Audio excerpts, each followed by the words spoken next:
Hello everyone, my name is Rohit Kumar and welcome back my tutorial physical classes. दोस्तों, आज हम पढ़ने वाले हैं जीव जगत का वर्गीकरण का टॉपिक कवक जगत। ओके, आज का टॉपिक इम्पोर्टेंट है और चलिए इसको रीड करते हैं और इसमें क्या क्या इम्पोर्टेंट है वो आप नोट कर लेना अपना। ओके, तो चलिए स्टार्ट करते हैं। कवक जगत, कवक जगत में क्या क्या है। तो परपोषी जीवों में फंजाई का जीव जगत में विशेष अद्भुत स्थान है। इनकी आकार की वास स्थानों में बहुत भिन्नता है। आपने नम रोटी व सड़े हुए फलों में कवक को देखा होगा। सामान्यतः छत्रक, मशरूम, कुकुरमुत्ता, टोड स्टूल जिसको बोला जाता है भी फंजाई है। कुछ फंजाई ऐसे होते हैं जो हमें नुकसानदायक होते हैं और वहीं कुछ ऐसे होते हैं जो हमें लाभप्रद होते हैं। जैसे जो मशरूम होता है उसको तो हम खाते हैं, ठीक है। और कुछ फंजाई ऐसे भी होते हैं जिनसे कुछ ना कुछ प्रोडक्ट बनाए जाते हैं, आगे हम पढ़ेंगे। ओके, तो बने रहिए वीडियो में, आगे पढ़ेंगे। तो सरसों की पत्तियों पर स्थित सफेद धब्बे परजीवी फंजाई के कारण होते हैं। कुछ जो फंजाई होते हैं वो पैरासाइट होते हैं, यानी ऐसे पैरासाइट तो होते ही हैं। पिछली क्लासेस में हमने बता दिया है कि पैरासाइट क्या होते हैं, जो अपना जो जीवन होता है वो दूसरे प्लांट्स पे या एनिमल्स पे बिताए, ठीक है। ऐसे पैरासाइट होते हैं। कुछ एकोशिकीय फंजाई जैसे ईस्ट उपयोगी रोटी तथा बियर बनाने के लिए किया जाता है। जैसा कि मैंने बताया था, कुछ उपयोगी होते हैं, जैसे यहाँ पर बताया कि उपयोगी रोटी जैसे ईस्ट की उपयोगी रोटी तथा बियर बनाने के लिए किया जाता है। अन्य फंजाई पौधे तथा जंतुओं के रोग के कारण होते हैं।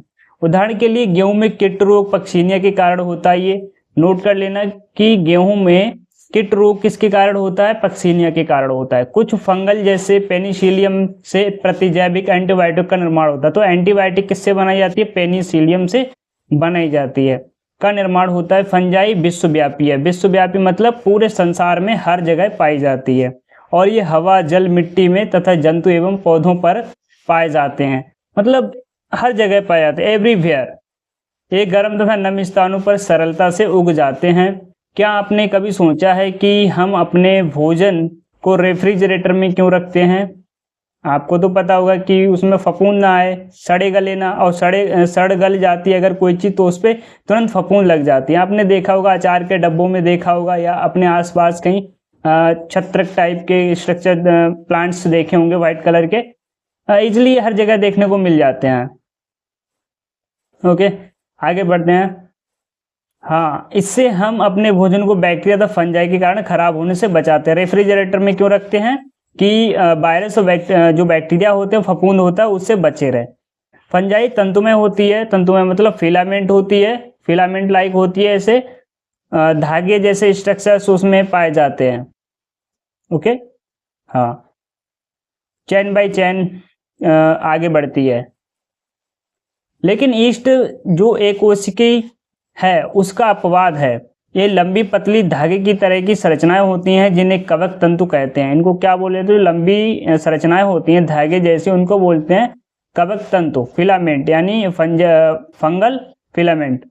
कवक तंतु के जाल को कवक जाल बोला जाता है। इनके जाल को क्या बोला जाता है, कवक जाल यानी माइसीलियम बोला जाता है। जो कवक जाल ये बनाते हैं उसके लिए हम माइसीलियम बोलते हैं। कुछ कवक तंतु सतत नलिकाकार होते हैं जिनमें बहुकेंद्रिका कोशिका द्रव्य साइटोप्लाज्म भरा होता है, जिन्हें संकोशिकी कवक तंतु कहते हैं। ओके, अन्य कवक तंतु में पटिए होते हैं। फंजाई की कोशिका भित्ति काइटिन तथा पॉलीसैकेराइड की बनी होती है। फंजाई की जो कोशिका भित्ति होती है, सेल बाल होती है, वो काय की बनी हुई होती है, काइटिन की बनी हुई होती है या फिर पॉलीसैकेराइड की बनी होती है, यानी पॉलीसैकेराइड और काइटिन की दोनों की बनी होती है। ओके, नेक्स्ट बात करते हैं, आगे बढ़ते हैं। हाँ,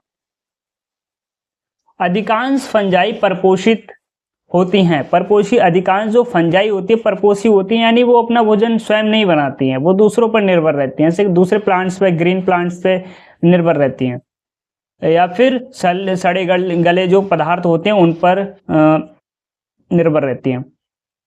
वे मृत वेस्टेज से घुलनशील कार्बनिक पदार्थों को अवशोषित कर लेती हैं, अतः इन्हें मृतजीवी कहते हैं। जो मतलब सड़े गले पदार्थ जो वेस्टेज होते हैं हम फेंक देते हैं, सड़ गल जाते हैं, उनमें फफूंद आ जाता है, तो वहां से कुछ फंजाई होते हैं अपना भोजन जो लेते हैं, तो उनको बोलते हैं मृतजीवी फंजाई।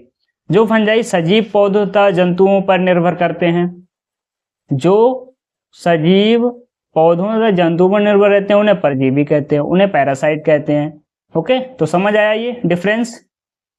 ये शैवाल तथा लाइकेन के साथ तथा उच्च वर्गीय पौधों के साथ कवक मूल बनाकर भी कर सकते हैं, रह सकते हैं। ये क्या करते हैं फंजाई, यानी जो एल्गी होती है और लाइकेन होता है, उनसे सह संबंध बनाकर भी रहते हैं। तो इस टाइप से रहते हैं तो उनको सहजीवी बोलते हैं। ओके, फंजाई में जनन कायिक खंडन, विखंडन तथा मुकुलन विधि द्वारा होता है। फंजाई में जो रिप्रोडक्शन होता है वो कायिक खंडन द्वारा होता है। कायिक मतलब जो बॉडी की उसकी जो सेल होती है उसको उसमें खंडन होकर, टूटकर, और विखंडन होकर भी होता है, और वहीं मुकुलन विधि द्वारा भी होता है। एसेक्सुअल रिप्रोडक्शन होता है वो स्पोर द्वारा होता है, जैसे कोनिडिया कहते हैं, उसको क्या कहते हैं, कोनिडिया कहते हैं। तथा अथवा धानी बीजाणु अथवा चल बीजाणु द्वारा भी इसमें रिप्रोडक्शन होता है। आगे बढ़ते हैं। लैंगिक जनन निषिक्तांड उस्पोरा, ठीक है, उस्पोरा एस्कस बीजाणु तथा बेसिडियम बीजाणु द्वारा होता है। विभिन्न बीजाणु सुस्पष्ट संरचनाओं में उत्पन्न होते हैं जिन्हें फलनकाय कहते हैं। लैंगिक चक्र में निम्नलिखित 3 सोपान हैं। इनका जो सेक्सुअल रिप्रोडक्शन होता है इसमें टोटल 3 सोपान होते हैं। ओके दोस्तों, तो फर्स्ट हमारा है कि 2 चल अथवा अचल युग्मकों के प्रोटोप्लाज्म का संलयन होता है। इस क्रिया को प्लाज्मोगैमी कहते हैं। क्या बोलते हैं, अगर 2 चल अथवा अचल युग्मकों के प्रोटोप्लाज्म का संलयन होता है, इस क्रिया को प्लाज्मोगैमी कहा जाता है। ओके, नेक्स्ट पॉइंट हमारा 2 केंद्रकों का जब संलयन होना है, जिसे केंद्रक संलयन कहते हैं। ओके, थर्ड पॉइंट है युग्मनज में मियोसिस के कारण अगुणित बीजाणु बनना। लैंगिक जनन में संयोजन संगम के दौरान 2 अगुणित कवक तंतु पास होते हैं और संलयित हो जाते हैं। कुछ फंजाई में 2 गुणित कोशिकाओं में संलयन के तुरंत बाद एक द्विगुणित कोशिका बन जाती है। यद्यपि अन्य फंजाई से एस्कोमाइसिटीज में एक मध्यवर्ती द्विकेंद्र की अवस्था N+N अर्थात एक कोशिका में 2 केंद्रक बनते हैं। ऐसी परिस्थिति को केंद्रक युग्म कहते हैं। कब एक कोशिका में 2 केंद्रक बनते हैं तो ऐसी परिस्थिति को क्या बोलते हैं, केंद्रक युग्म बोलते हैं। तथा इस अवस्था को फंगस की द्विकेंद्रक प्रावस्था कहते हैं। बाद में पैतृक केंद्रक संलयन हो जाते हैं और कोशिका द्विगुणित बन जाती है। फंजाई फलनकाय बनाती है जिसमें न्यूनीकरण क्या होता है, न्यूनीकरण विभाजन होता है, जिसके कारण अगुणित बीजाणु बनते हैं। कवक जाल की आकार की बीजाणु बनने तथा फलनकाय बनने की विधि जगत को विभिन्न वर्गों में विभक्त करने का आधार बनते हैं। ओके, तो जो कवक जगत है उसके लिए कई समूह में बांटा गया है, तो वो समूह अब हम पढ़ने वाले हैं। तो फर्स्ट है कवक जगत का फाइकोमाइसेटीज। ये क्या होता है इसके बारे में हम पढ़ेंगे। इस समूह में किस किस तरह के प्लांट आते हैं और में रिप्रोडक्शन आकार की कैसी है। ओके,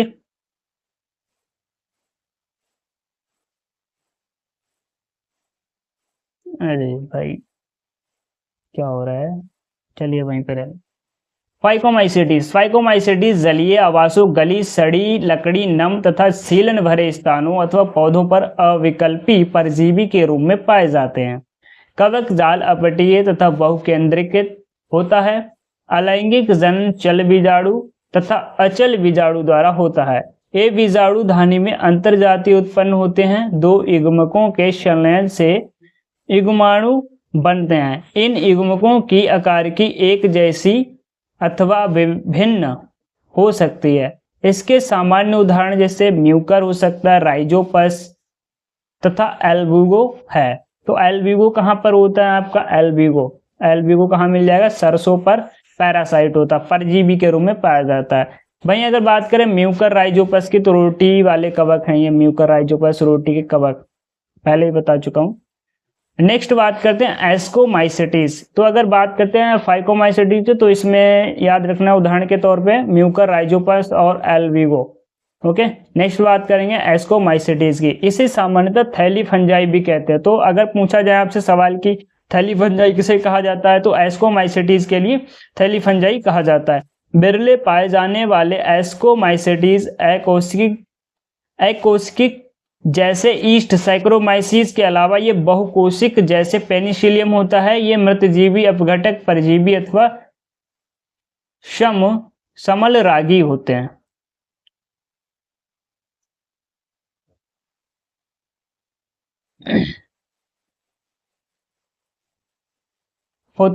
कवक जाल शाकित तथा पट्टीय होते हैं। अलैंगिक बीजाणु कोनिडिया होते हैं। जो एसेक्सुअल स्पोर्स होते हैं उनको बोला जाता है इसमें कोनिडिया।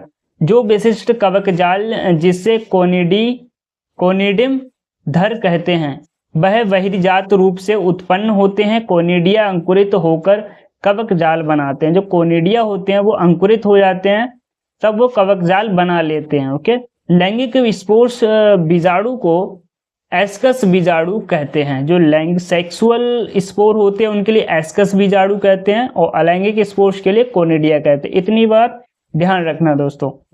ये बीजाणु थैलीशम एस्कस में अंतरजातीय रूप से उत्पन्न होते हैं। ये एशाई विभिन्न प्रकार की फलनकाय में लगी रहती हैं, जिन्हें एस्कोकार्प कहते हैं। इसके कुछ उदाहरण जैसे एस्परजिलस, क्लेवीशेप तथा न्यूरोस्पोरा हैं। न्यूरोस्पोरा का उपयोग जैव रासायनिक तथा आनुवांशिक प्रयोग में बहुत किया जाता है। इसी कारण ये पादप जगत के ड्रोसोफिला के समान प्रसिद्ध हैं। इस वर्ग में आने वाले मॉरिल तथा ट्रफल खाने योग्य होते हैं। इन्हें सुस्वादु भोजन समझा जाता है। ओके, नेक्स्ट पॉइंट हमारा बेसिडियोमाइसिटीज। ओके, फिर हम पढ़ेंगे ड्यूटीरोमाइसिटीज के लिए। तो फटाफट पढ़ लेते हैं, कम टाइम में ज़्यादा पढ़ लेंगे, कम टाइम में ज़्यादा पढ़ेंगे। तो बेसिडियोमाइसिटीज के ज्ञात सामान्य प्रकार, एक तो मशरूम होगा, ठीक है। मशरूम जो होता है वो बेसिडियोमाइसिटीज समूह का प्लांट है। ब्रैंक्ट फंजाई अथवा पफ बॉल है। ये मिट्टी में लट्टे तथा वृक्ष के ठूंठों पर तथा सजीव पादपों के अंदर परजीवी के रूप में उगते हैं, जैसे किट तथा कंड। कवक जाल शाखित तथा पट्टीय होता है। इसमें अलैंगिक बीजाणु पैराई नहीं होते हैं, लेकिन कायिक जनन खंडन विधि द्वारा बहुत सामान्य है। इसमें लैंगिक अंग नहीं होते हैं, लेकिन इसमें प्लाज्मोगैमी विभिन्न स्ट्रेनों वाली दो कायिक कोशिकाओं तथा जीन प्रारूप के संलयन से होती है।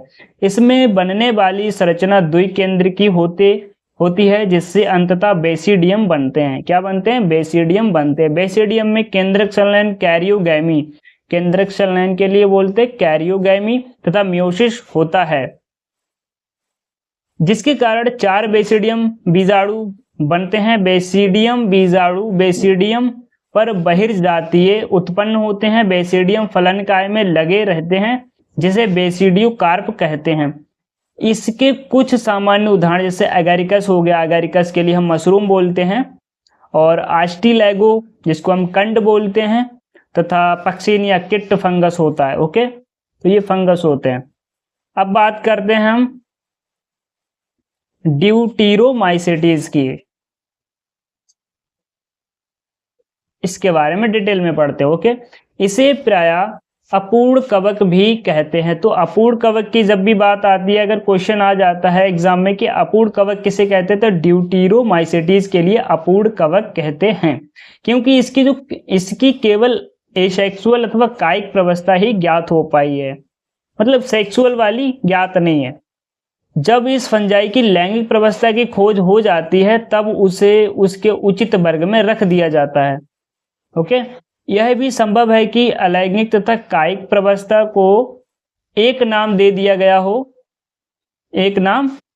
गया हो और लैंगिक प्रवस्था को दूसरे वर्ग में बाद में जब उनके अनुबंधों का पता लगा और फंजाई की उचित पहचान हो गई तब उन्हें ड्यूटेरोमाइसीटीज से निकाल लिया गया। एक बार जब ड्यूटेरोमाइसीटीज के सदस्यों की उचित प्रवस्था का पता लग जाए तब उन्हें एस्कोमाइसीटीज और बेसिडोमाइसीटीज में सम्मिलित कर लेते हैं। ड्यूटेरोमाइसीटीज केवल अलैंगिक बीजाणुओं, जिन्हें कोनिडिया कहते हैं, से जनन करते हैं। इसके कवक जाल पट्टीय तथा शाखित होते हैं। इसके जो कवक जाल होते हैं पट्टीय और शाखित होते हैं। ब्रांचेस में बटे हुए होते हैं, फिलामेंट लाइक होते हैं एंड ब्रांचेस में होते हैं। इसके कुछ सदस्य मृतजीवी होते हैं तथा कुछ पैरासाइट होते हैं। मृतजीवी क्या होते हैं आपको पता होगा, ओके, पैरासाइट भी पता है। लेकिन उनके अधिकांश सदस्य अपशिष्ट के अपघटक होते हैं और खनिज के चक्रण में सहायता करते हैं। इसके कुछ उदाहरण जैसे अल्टरनेरिया, कोलिटोट्राइकम तथा ट्राइकोडर्मा है। ओके, नेक्स्ट देखते हैं। नेक्स्ट हमारा है पादप जगत। तो पादप जगत को भी हम यहीं पर कंप्लीट करेंगे इसी क्लास में।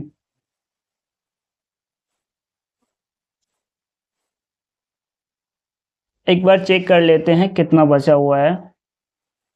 सॉरी, ये हम नेक्स्ट क्लास में कवर कर लेंगे, थोड़ा ही बचा है पादप वाला। और फिर उसके बाद जंतु जगत है, फिर बीजाणु, वायराइड, प्रियोन, लाइकेन, ये सब है, थोड़ा ही है।